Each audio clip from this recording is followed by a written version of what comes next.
اللہ الرحمن الرحیم اللہم صلی علی محمد وعلی محمد وصحابہ وبارک وسلم وصلی علیہ۔ ڈاکٹر اظہر وحید صاحب کی تصنیف کتاب چہرے سے انتخاب۔ سوال: حضرت واصف علی واصفی رحمۃ اللہ تعالیٰ علیہ کا ایک قول ہے کہ دوسروں کو قائل کرنا آواز کا کرشمہ ہے اور خود کو مطمئن کرنا خاموشی کا اعجاز ہے۔ اس قول کی تفہیم درکار ہے۔ جواب: آواز ہم کلامی کا ذریعہ ہے اور خاموشی خود کلامی کا۔ آواز الفاظ اور نکات کا ایک کیریئر ہے۔ لفظوں اور نقطوں سے ہم دوسروں کو اپنے موقف پر قائل کرتے رہتے ہیں۔ جب تک ہم بولتے رہتے ہیں دوسروں سے مخاطب ہوتے ہیں۔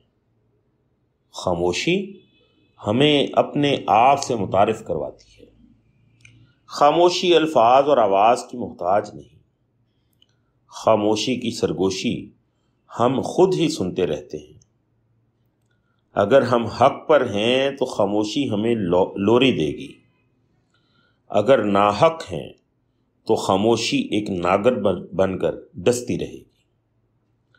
محفل اور مجمع میں ہم لفظوں کے ذریعے ممکن ہے اپنے باطل موقف کو حق کا لباس پہنانے کی کوشش کریں اور بظاہر نقل کو اصل ثابت کرنے میں کامیاب بھی ہو جائیں، لیکن تنہائی اور خاموشی میں ہم آواز اور الفاظ سے دور ہوتے ہیں۔